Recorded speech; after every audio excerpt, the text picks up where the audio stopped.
Arrive l'indépendance de l'Algérie le 4 juillet 1962. À ce moment précis, que ressentez-vous au plus profond de vous comme une libération où vous aviez des regrets? Le 4 juillet, comme je l'ai dit tout à l'heure, j'étais en Algérie, j'étais ce qu'on appelle officier de réserve en situation d'activité depuis le mois de juin. J'étais reparti et j'étais dans le même régiment où j'avais fait une partie de mon service sur la frontière tunisienne, mais qui avait été ramené en région algéroise et à Zeralda, un camp qui a été rendu célèbre, puisque c'était le camp du premier régiment étranger parachutiste. Moi, je n'étais pas à ce régiment-là, qui avait été dissous après le putsch. Donc, j'ai été désigné par... il y avait l'indépendance qui était en cours, il va y avoir un référendum en juillet, et nous étions dans une situation un peu hybride. On n'était plus en guerre, mais on n'était pas encore en paix. Et c'est là que j'ai été désigné par le colonel, donc comme officier représentant l'armée française, la commission du cessez-le-feu J Sahel. Et à ce titre, j'ai eu plusieurs fois à intervenir. Théoriquement, notre rôle était de régler les problèmes entre l'armée française et les autorités algériennes. En fait, je suis beaucoup plus intervenu pour régler des problèmes civils. Donc des déménagements, l'assassinat dont j'ai parlé tout à l'heure de fermiers. La seule vraiment opération entre militaires français et autorités algériennes, je me suis retrouvé avec le pistolet mitrailleur d'un adjudant de gendarmerie algérienne sur le ventre, qui me menaçait en tremblant, elle était toute comme ça, en me traitant d'agresseur. Alors j'ai eu qu'une chose à faire, j'étais sans arme, d'écarter son pistolet mitrailleur pour le corps, il tirerait, que la rafale passe à côté, et puis de lui dire que je ne suis pas l'agresseur, puisque je ne suis même pas armé, je ne vois pas comment je pouvais l'agresser. Voilà. Et ça s'est réglé, les 4 militaires qui avaient été momentanément arrêtés par les gendarmes algériens ont été libérés, et ils sont repartis. Enfin, on avait réussi à bloquer toute la circulation avec un escadron de gendarmerie mobile, avec toute une théorie de camions, une compagnie d'un régiment d'infanterie du coin, etc. Donc, on avait mené une grosse opération. Voilà. Sinon, comment on a vécu? J'ai voté, je n'avais pas de carte d'électeur, donc j'ai pris ma carte d'identité et on m'a accepté pour voter. On a été tous très déçus de ce résultat, puisqu'on avait tous des amis, des camarades qui avaient été tués, et d'un côté comme de l'autre, et on se demandait bien pourquoi. Finalement, pour les Algériens, ils étaient victorieux, mais nous étions bien conscients que militairement, nous avions gagné la guerre, et que c'est politiquement que cela a été détourné complètement. Et on voit actuellement les problèmes que posent les relations entre la France et l'Algérie. Ça n'est pas oublié. Ce que nous avions détecté, c'était qu'il y avait des gens qui étaient membres du MNA, qui étaient du FLN, qui étaient des Kabyles.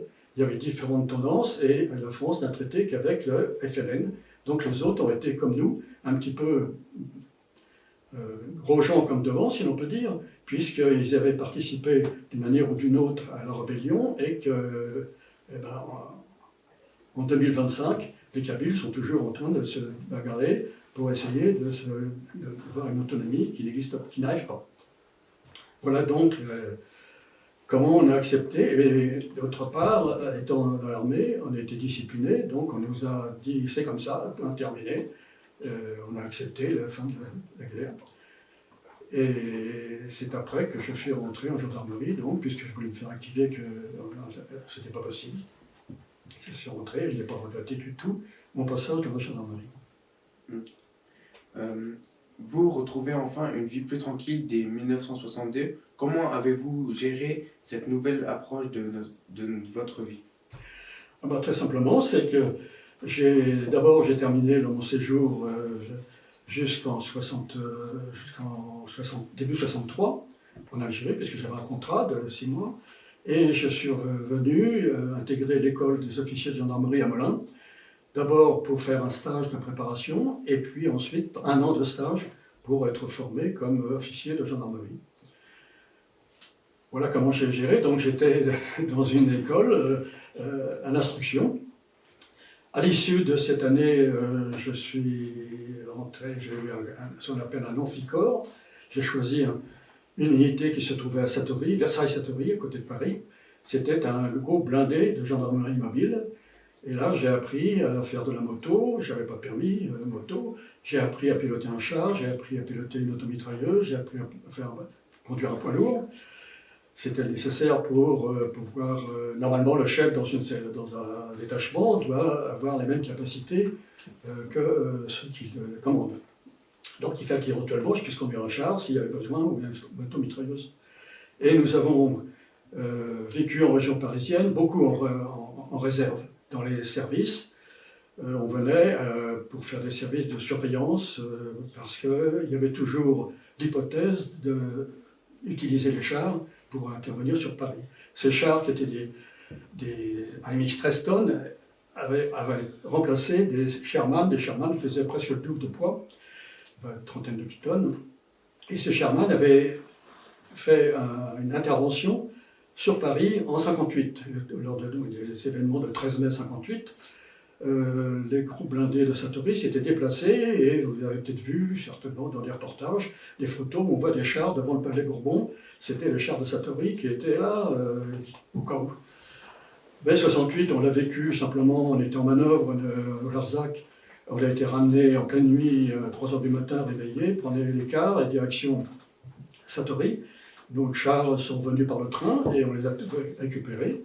Et on a vécu pendant un mois, tout le mois de mai pratiquement, en réserve, en permanence. Ça a commencé par mettre en état les chars et puis le matériel. Et ensuite, on a rempli les chargeurs des magasins de mitrailleuses, des magasins rebelles, ce qu'on appelle des camemberts, c'était un peu une forme ronde comme ça, et ça remplit de cartouches. Et ensuite, on a chargé les chars avec des obus. Et donc, on s'est retrouvé avec des chars, ce qu'on appelle parés, c'est-à-dire prêts à intervenir sur Paris. Et on ne sont pas intervenus parce qu'il ne s'agissait pas d'aller tirer. La seule chose qu'on pouvait faire, c'était de tirer au canon ou à la mitrailleuse, et ce n'était pas le principe de maintien de l'ordre en France à ce moment-là. Voilà, donc cette vie un peu calme, c'était quand même un peu agité. Et puis on a demandé des volontaires pour démarrer l'informatique dans la gendarmerie. J'ai répondu oui. Et après un stage à Paris, eh bien, j'ai été détaché à la direction où je fais ce qu'on appelait à l'époque une analyse fonctionnelle, c'est-à-dire qu'on prend un problème et on cherche toutes les fonctions pour aboutir, pour résoudre ce problème, et avec un ordinateur, après, le mettre en musique dans ce qu'on appelle l'analyse organique, faire des programmes et traiter pour régler le problème. Donc j'ai d'abord été affecté pour le personnel, ensuite je suis passé à la préparation du budget, après le budget gendarmerie, et après je suis passé à la gestion des immeubles. À l'époque, les gendarmes, leurs familles, si on les regroupait tous, ça faisait une ville comme Toulouse. On est en effectif, avec tous les modes de gestion, aussi bien des casernes qui existaient, qui étaient propriété de l'État, ce qu'on appelle domanial, comme des logements loués, des casernes louées, etc. Et je suis resté dans la gestion des immeubles pour mettre en place le système automatisé de gestion, à base de lecture optique des documents, et puis de recueil des informations dans tous les départements où se naissaient les informations propres, nécessaires pour la gestion. La gendarmerie est organisée de cette façon. Là, chaque département, il y a une équipe qui s'occupe du casernement, puisque par nécessité absolue de service, les gendarmes sont logés avec leur famille. Donc il faut gérer louer, délouer, acheter, faire construire, etc. Il y a toutes les fonctions d'un agent immobilier pratiquement. Et donc j'ai appris cela, mais en tant qu'informaticien et non pas en tant que gestionnaire. Et ça m'a permis de faire un tour de France, pratiquement on a dû passer partout pour rencontrer les gestionnaires, voir avec eux les problèmes que ça posait, et puis mettre en place toute une gestion qui existe toujours d'ailleurs. Donc avec un principe gestion intégrée, c'est-à-dire que dans un appartement il y a un gendarme, ce gendarme a ce qu'on appelle un NIGEND, un numéro d'immatriculation de gendarmerie. Ce NIGEND permet d'aller interroger tous les fichiers existants de la gendarmerie, de savoir quel est son armement, quel est son grade, toutes ses chartes de famille, tout ce qui intervient dans la gestion. Voilà, et donc jusqu'à maintenant, jusqu'à ce que je parte à la retraite en 1995, j'ai fait différents métiers. J'ai été commandant de compagnie, d'abord, bien sûr, pendant une dizaine d'années, mettre en place ce système. Après, commandais une compagnie à Angers, donc j'avais un gendarme dans une dizaine de brigades, police judiciaire, enquête de toutes sortes. Ensuite, je suis revenu à l'organisation méthode à Rony. C'était une petite entreprise qui avait une vingtaine de sous-traitants.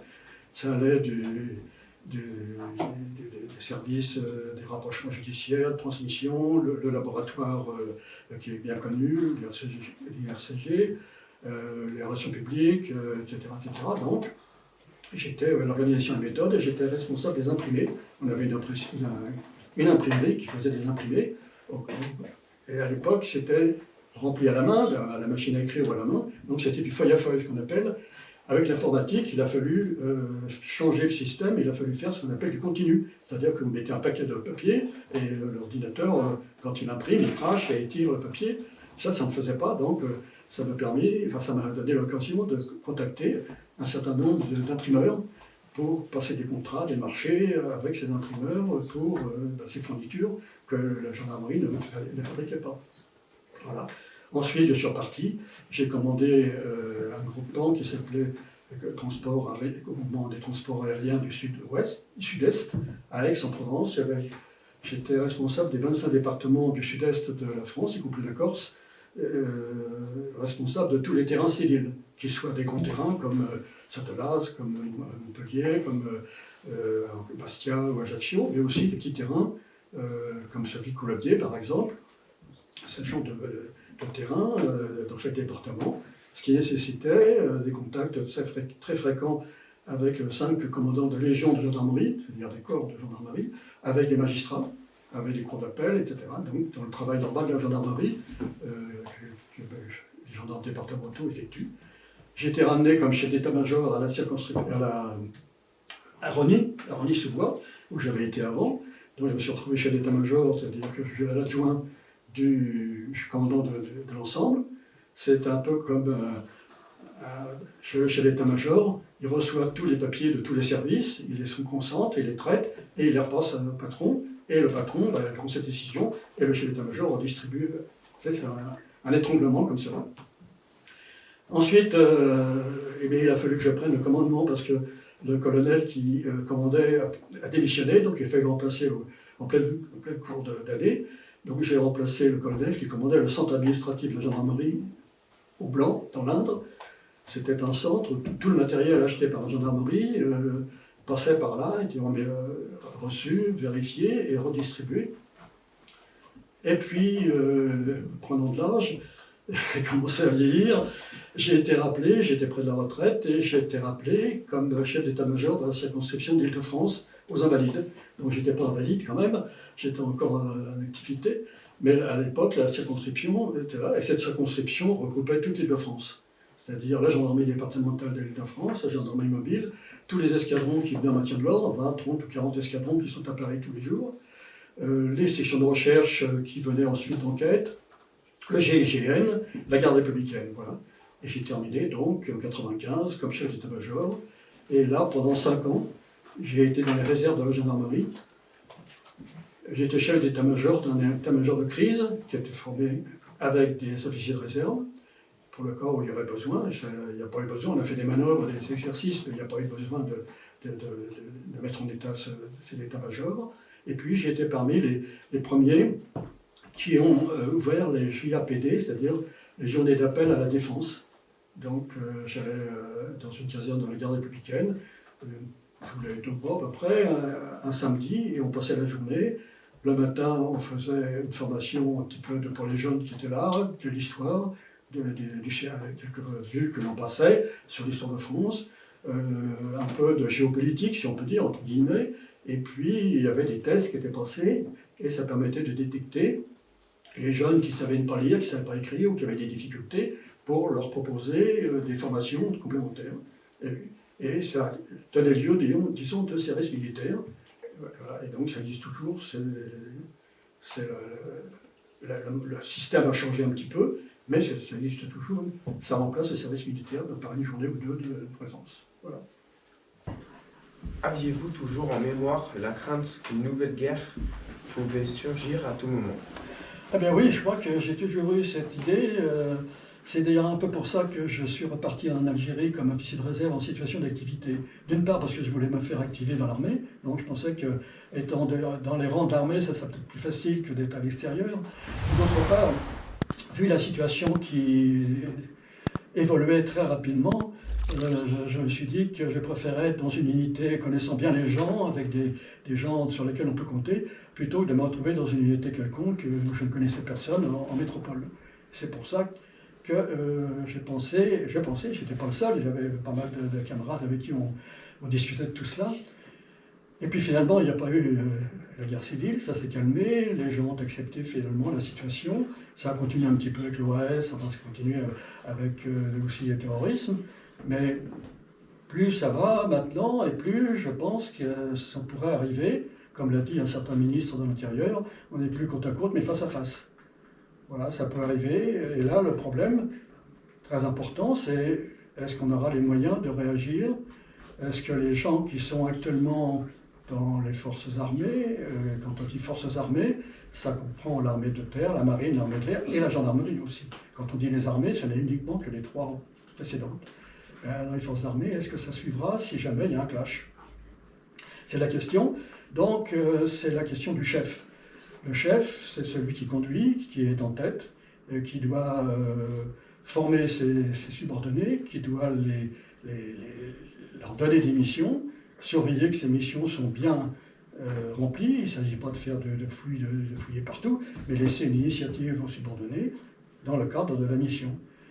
Et si le chef n'est pas reconnu, si une partie de la population, par exemple, dit bah, « moi c'est pas mon chef, moi c'est tel autre », ben, on arrive au clash, forcément. C'est un principe dans l'armée et dans beaucoup d'entreprises, de grandes entreprises. Je vois le pétrole, le CSF où j'ai travaillé. Il y a un chef qui donne des directives et un chef de service et on le fait. On le fait plus ou moins bien, mais on le fait. L'armée, le problème, la sanction, le militaire, la sanction, ça peut être la vie de quelqu'un.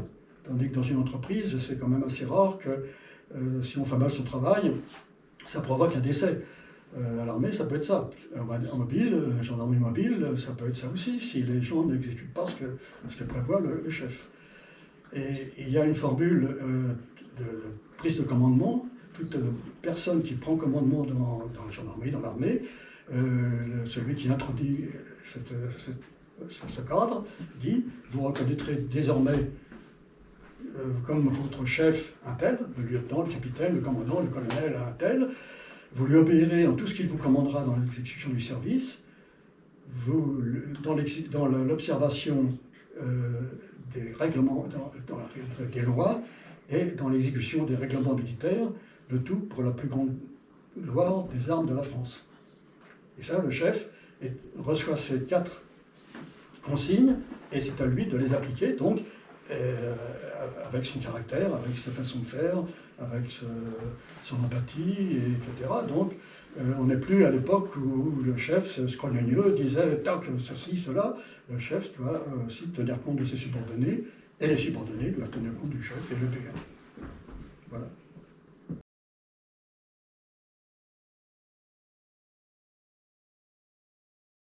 Merci mon colonel d'avoir accepté notre invitation. Chaque témoignage est une précieuse contribution à notre mémoire collective. Les récits des personnes qui ont vécu ces événements nous aident à comprendre non seulement les horreurs de la guerre, mais aussi le courage et la résilience de ceux qui ont traversé ces épreuves. Il est essentiel de préserver ces histoires pour que les générations futures puissent apprendre et se souvenir des leçons du passé. Merci encore, colonel, pour votre engagement à partager votre vécu. Cela inspire et rappelle à chacun d'entre nous l'importance et la mémoire de la commémoration. Bien, merci, parce que ça m'a rajeuni de quelques années.